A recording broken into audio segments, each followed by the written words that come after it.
வணக்கம். இது வைகரை விருந்து. நம்ம இன்றைக்கி இந்த வீடியோவில் பருப்பு குழம்பு எப்படி செய்கிறது அப்படின்னு பார்க்கலாங்க. வாங்க வீடியோக்கு போகலாம். நான் இன்றைக்கி முருங்கைக்காய் போட்டு பருப்பு குழம்பு வச்சுருக்கேங்க. இந்த பருப்பு குழம்புக்கு என்ன தேவையான பொருட்கள் என்னென்ன, அது எப்படி செய்யலாம் அப்படின்னு பார்க்கலாங்க.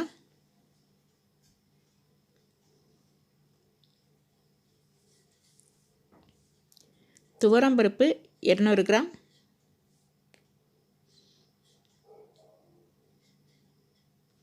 சின்ன வெங்காயம் உரித்தது 10, தக்காளி 1, முருங்கைக்காய் 2 முருங்கைக்காய் அறுத்து வச்சுருக்கேன் நான். புளி ஒரு சிறிய எலுமிச்சை அளவு. நான் இந்த புளி ரசத்துக்கும் எடுத்துக்கோங்க, அதனால் இது அதிகமாக இருக்குது.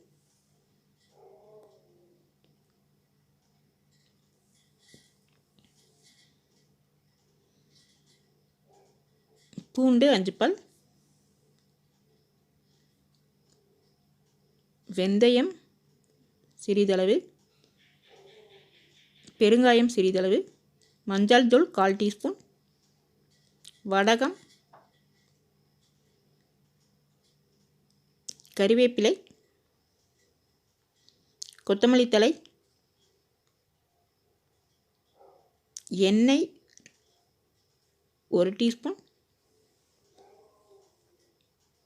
உப்பு தேவையான அளவு, மிளகாய் தூள் 1 டீஸ்பூன்.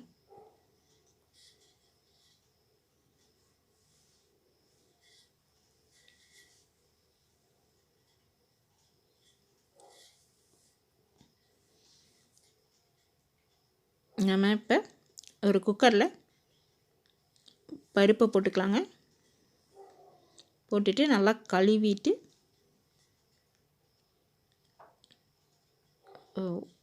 200 கிராம் பருப்புனாக்க நம்ம ஒரு 1/2 லிட்டர் தண்ணி வச்சுக்கலாங்க இதுக்கு.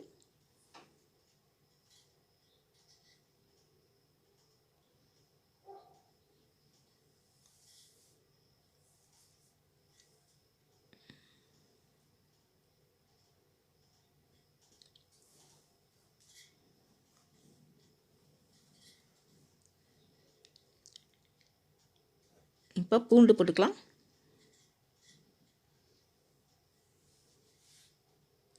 மஞ்சள் தூள்,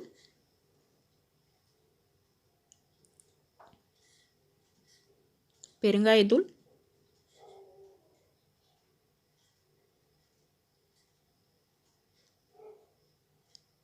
எண்ணெய் ஒரு 1/4 ஸ்பூன் ஊற்றிக்கலாங்க. அப்போ பருப்பு இந்த பருப்பு வேகும்போது பொங்கி வராமல் இருக்கும். கொஞ்சமாக வெந்தயம் போட்டுக்கலாம்.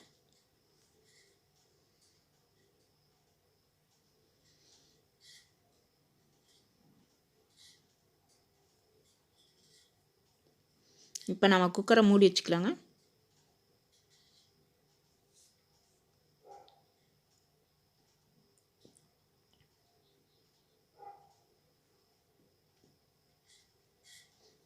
இப்போ ஸ்டீம் வந்ததும் வெயிட் போட்டுக்கலாம்.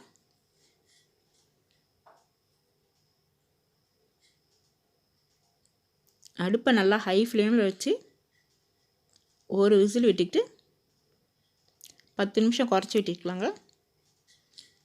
லோ ஃப்ளேமில் 10 நிமிஷம் வச்சுக்கலாம். இப்போ குக்கரை திறந்து இந்த பருப்பை நம்ம நல்லா கடைஞ்சிக்கலாங்க. ரசத்துக்கு பருப்பு தண்ணி தேவைன்னா கொஞ்சமாக தண்ணி ஊற்றி அடுப்பில் வச்சு நல்லா கொதிக்க விட்டு தண்ணியை மட்டும் எடுத்து ரசத்துக்கு ஊற்றிக்கலாங்க.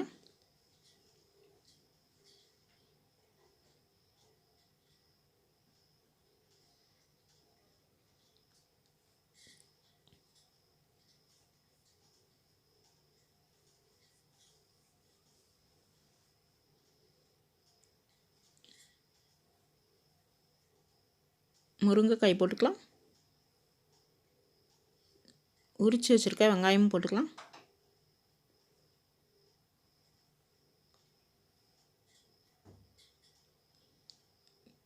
நம்ம எடுத்து வச்சுருக்கிற மிளகாத்தூள், உப்பு ரெண்டையும் போட்டுக்கலாங்க.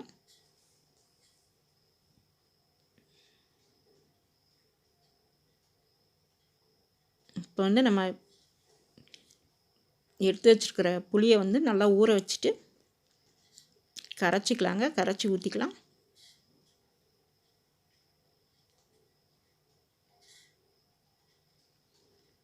நம்ம எடுத்து வச்சுருக்க தக்காளியும் கையில் வச்சு நல்லா கரைச்சி விட்டுக்கலாங்க. கரைச்சி விட்டு ஊற்றிக்கலாம்.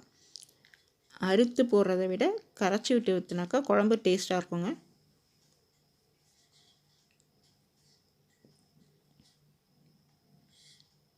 மிளகாத்தூள் உப்புலாம் கொஞ்சம் கம்மியாக இருந்தது, அதனால் நான் போட்டுக்கிட்டேன். இன்னும் கொஞ்சம் டேஸ்ட் பார்த்துட்டு நீங்களும் வேணும்னா போட்டுக்கோங்க.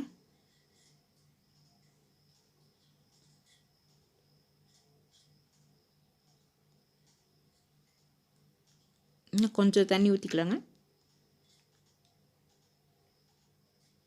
இந்த கன்சிஸ்டன்சியில் இருக்கணும் குழம்பு.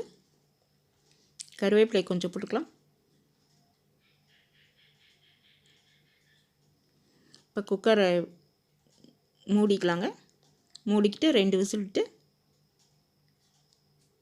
எடுத்துக்கலாங்க. அப்படி இல்லைன்னா நீங்கள் வந்து தனியாக பாத்திரத்தில் முருங்கைக்காய், தக்காளி, வெங்காயம் இதெல்லாம் போட்டு வேக வச்சுக்கணுங்க. அதுக்கப்புறமா கடைஞ்ச பருப்பு, புளி எல்லாம் ஊற்றி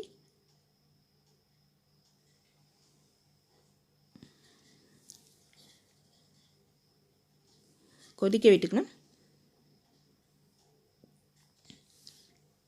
இப்போ நம்ம எண்ணெய் ஊற்றி நம்ம எடுத்து வச்சுருக்கிற வடகத்தை போட்டு தாளிச்சிக்கலாங்க. கருவேப்பிலை போட்டுக்கலாம் தாளிச்சதில்.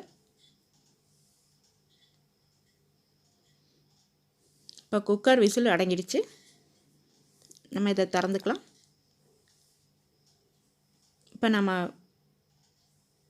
பொரித்து வச்சுருக்க வடகத்தை போட்டுக்கலாங்க.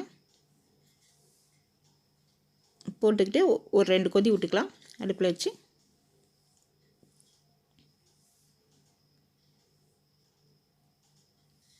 ஆரோக்கியமான பாரம்பரியமிக்க பருப்பு குழம்பு ரெடி ஆயிடுச்சுங்க.